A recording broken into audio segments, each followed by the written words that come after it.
Përshëndetje dhe mirë se vini në tutorialin e 69 nga mësimi në Shqip. Sot përsëri do të vazhdojmë duke eksploruar extension methods dhe më konkretisht do të shikojmë një sër extension methods të cilat vijnë me .NET-in dhe janë shumë të rëndësishme. Por para se të vazhdojmë, do vlerësoja shumë nëse ju do i bëni like, share kësaj video, subscribe channelit. Gjithashtu nëse dëshironi të suportoni financiarisht këtë channel, do të gjeni informacione në description të kësaj video. Pa humbur kohë, le të vazhdojmë. Do shikojmë nëse jemi të gjendje të mbulojmë të gjitha metodat në këtë tutorial, ndryshe do vazhdojmë me një tutorial të dytë për metodat e mbetura. Metoda e parë që do shikojmë quhet any, ose ndryshe në gjuhën shqipe ndonjë. Pra, teston nëse ndonjë element i caktuar në një collection plotëson një kusht të caktuar. Këtu në programin tonë kam ndërtuar dy metoda të cilat kthejnë thjesht nga një listë, njëra me numra integer, tjetra kthen një listë me persona. Unë kam vendosur këto vlera, ju mund të vendosni vlerat të çfarëdoshme, është thjesht dy metodat e cilat unë do i përdori në vend që të shkruaj në çdo moment lista të reja. Gjithashtu kam klasën person. Klasa person ka 3 property të cilat janë ID, pra që është ID-a unike për çdo person, ka një name ose emrin e personit dhe age që është mosha e personit. Kam bërë override metodën to string. Gjithashtu kam një person comparer, pra një krahasues personash, e cila implementon equality comparer që e kemi parë në tutorialet e shkuara. Me pak fjalë, këtë comparer do e përdori më vonë për të krahasuar persona njëri me tjetrin. Kjo interface na jep dy metoda që është equals dhe get hash code. Metoda equals merr dy persona dhe fillimisht bën krahasimin e referencave të tyre. Nëse referencat e tyre kthejnë true, nëse ndonjëri nga elementet është null, do kthejnë false. Dhe për ndryshe ne do cilësojmë që dy persona janë të njëjtë atëherë dhe vetëm atëherë kur ID-a e tyre përputhet, pra kur ID-a është e njëjtë. Gjithashtu get hash code në fund do kthej hash code-in e ID-së së personit duke pasur parasysh që çdo person ka një ID unike, ne mjafton të kthejmë hash code-in e asaj ID-e dhe kjo na siguron që ky hash code do jetë unik. Të kalojmë tek program. Le të vazhdojmë me metodën any. Le të shikojmë në listën që vjen nga metoda getPeople nëse një person e ka emrin David. Dhe për këtë themi bool found, e cila do të thotë gjetur, dhe themi getPeople. Dhe nëse klikojmë pik, do shikojmë shumë metoda, por njëra nga metodat është metoda any. Dhe po të shikoni, kjo metod merr një source e cila është enumerable. Pra me pak fjalë do marrë këtë listën e cila është krijuar nga metoda getPeople dhe në këtë metodë any ne mund të kalojmë një funk, pra siç e shikoni këtu, ne mund të kalojmë një funk i cili na jep një person dhe duhet të kthejmë bool. Pra me pak fjalë, vlera booleane do jetë true nëse kushti plotësohet dhe do jetë false nëse kushti nuk plotësohet. Le ta shkruajmë duke përdorur lambda expression që kemi parë. Të themi person e tillë që person pik name është e barabartë me David. Dhe në fund vendosim pikpresje. Pra edhe një herë, kemi krijuar një listë duke përdorur metodën getPeople dhe më pas kemi thjerrur metodën any mbi këtë listë. Metoda any merr një funk e cila në fakt ekzekuton këtë funk ose këtë funksion për çdo element në listë dhe kthejmë true nëse emri është David, për ndryshe kthejmë false. Dhe në fund ne printojmë rezultatin. Pra themi found ose ndryshe gjetur dhe kalojmë found si argument. Nëse ekzekutojmë këtë program, do shikoni që thot found true, pra është gjetur një person i cili e ka emrin David. Dhe po ta shikoni të lista këtu, kemi 3 persona të cilët e kanë emrin David. Jo më kot kam bërë që 2 persona të kenë të njëjta të dhëna, por do shikojmë më vonë. Rëndësi ka që për momentin është gjetur një person me emrin David. Metoda any gjithashtu mund ta lëm dhe bosh, pra nuk kalojmë asnjë argument sepse ka dy versione të kësaj metode dhe nëse ne nuk kalojmë asnjë kusht në këtë metodë, do të thotë që thjesht provon nëse lista ka një element, të paktën një element. Nëse ka të paktën një element, kthen true, nëse nuk ka asnjë element, kthen false. Dhe po ta shikoni në këtë rast kthen true sepse normalisht lista jon ka elementa. Nëse për shembull ne në vend të kësaj krijojmë një listë boshe, thjesht sa për ilustrim, dhe ekzekutojmë këtë program, do shikoni që na printohet false. Pra, any kthen tashmë nëse ka një element apo jo në listë. Mbani mend, pra kemi dy versione. Një version i cili është pa parametra, pra nuk kalojmë asnjë gjë dhe teston nëse ka ndonjë element në listë, dhe versioni i dytë është duke kaluar një fang ose kushte të caktuara dhe në fund do marrim rezultatin true false në varësi të kushtit, pra nëse plotësohet ose jo. Metoda e dytë quhet all ose ndryshe të gjitha. Metoda all teston që të gjithë elementat në një listë plotësojnë një kusht të caktuar. Pra nëse metoda any teston nëse të paktën një element plotëson një kusht të caktuar, tashmë metoda all teston nëse të gjithë elementat në listë plotësojnë një kusht të caktuar. Në rastin ton, ne mund të vendosim përsëri kushtin person, i tillë që person, pik, age, po them pra ku mosha e të gjithë këtyre personave është më e madhe se sa 5. Dhe nëse vim të lista, do shikoni që të gjithë personat në këtë listë e kanë moshën më të madhe se 5, dhe normalisht ne do presim true. Pra do shikoni true. Me pak fjalë kemi pyet, a i plotësojnë të gjithë personat kushtin e tillë që mosha e secilit prej tyre është më e madhe se sa 5? Po, dhe në këtë rast marrim true. Nëse ne tashmë e ndryshojmë pak kushtin, për shembull shikojmë që kemi vlerën 23 ose 20 dhe le të vendosim vlerën 21. Pra kemi të paktën një person i cili nuk e plotëson këtë kusht. Nëse ne tashmë ekzekutojmë këtë program, do shikoni që është false. Pse? Sepse jo të gjithë personat në listë e plotësojnë kushtin që mosha e tyre është më e madhe se sa 21. Sepse Martin në këtë rast është 20 vjeç. Pra mbani mend, any teston të paktën për një element, all teston për të gjithë elementet në listë. Metoda e radhës quhet append.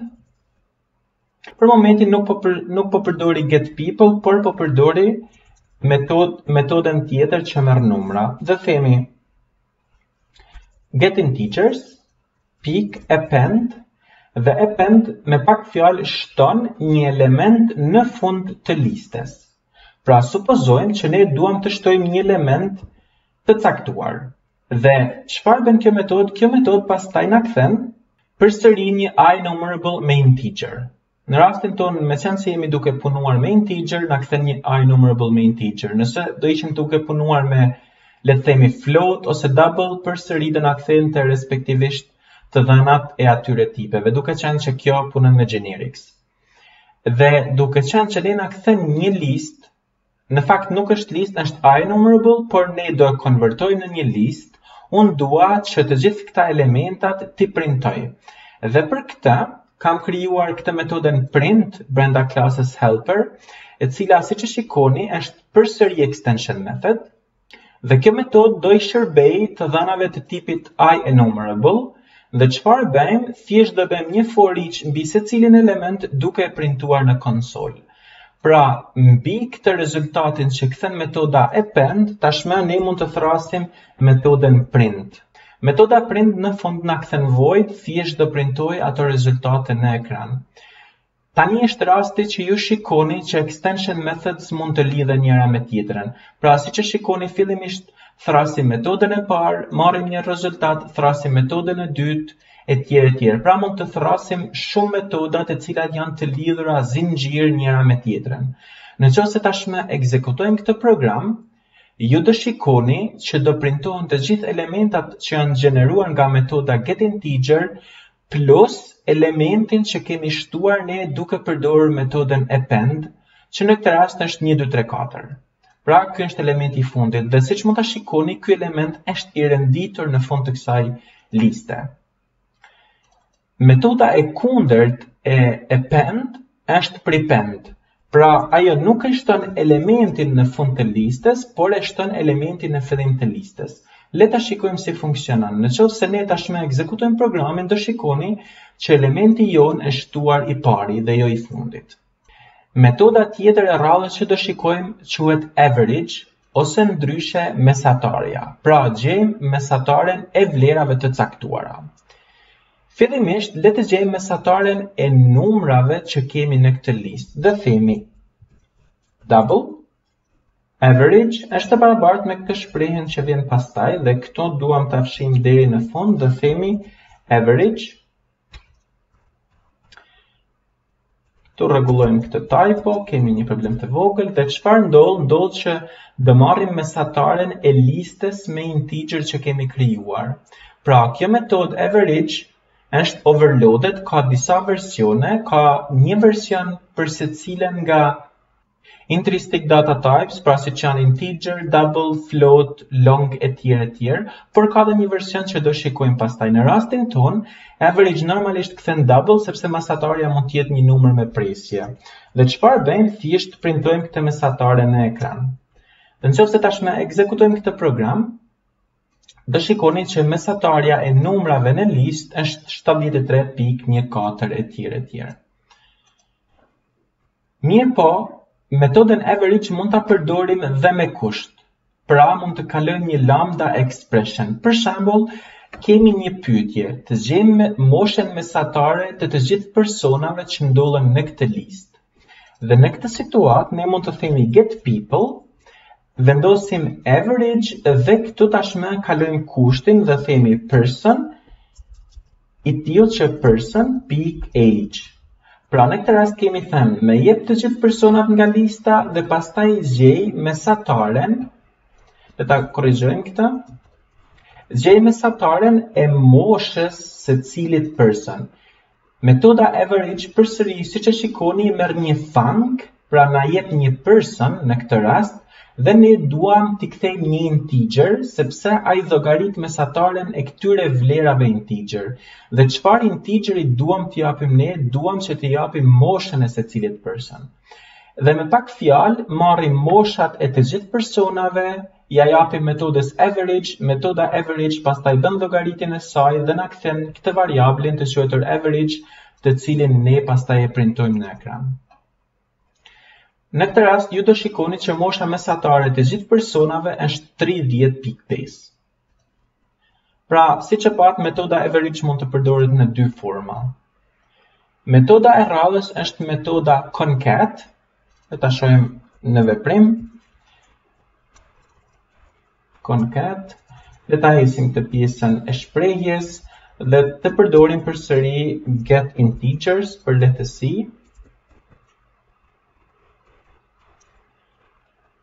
Metoda concat bashkon dy lista njëra me tjetrën.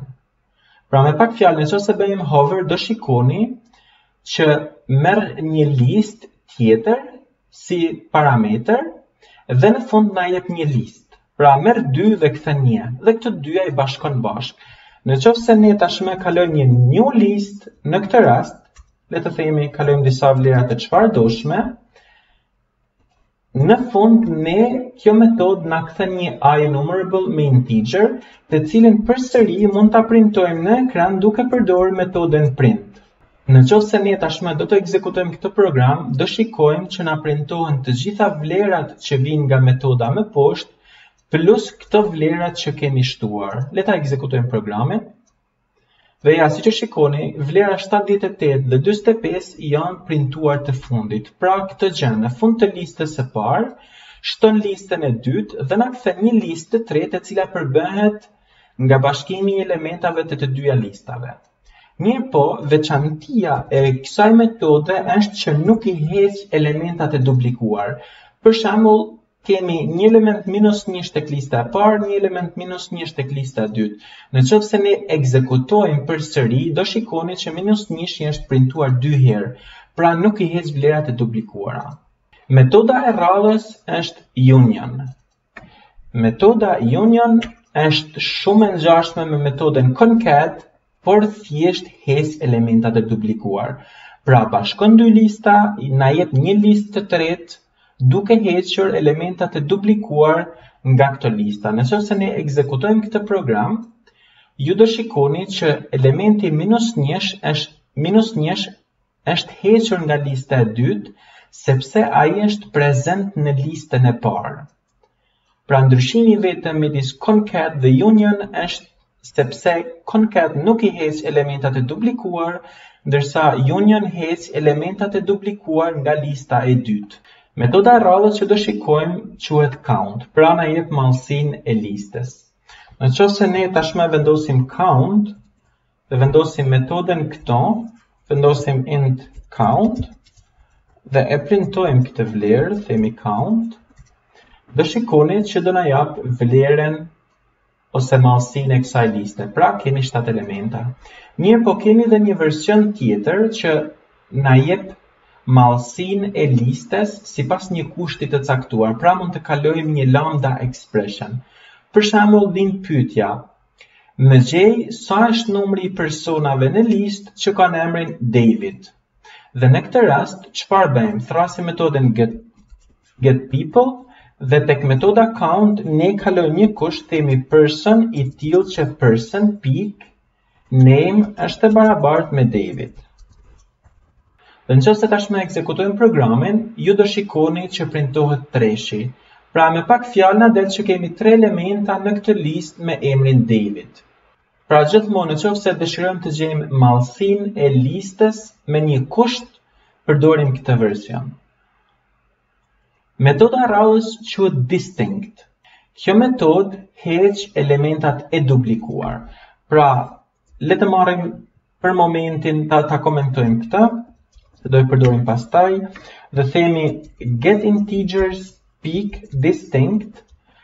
Në këtë rast do marrë listën me integers, do heqi të gjithë elementat e duplikuar dhe në fund përsëri do na japi një I enumerable me integers mbrapsht.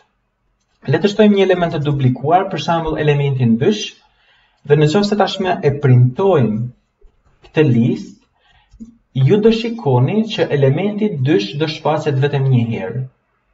Pra, si që shikoni, në fund është hequr elementi dysh, nuk ekziston. Pra, metoda distinct heq elementat e duplikuar.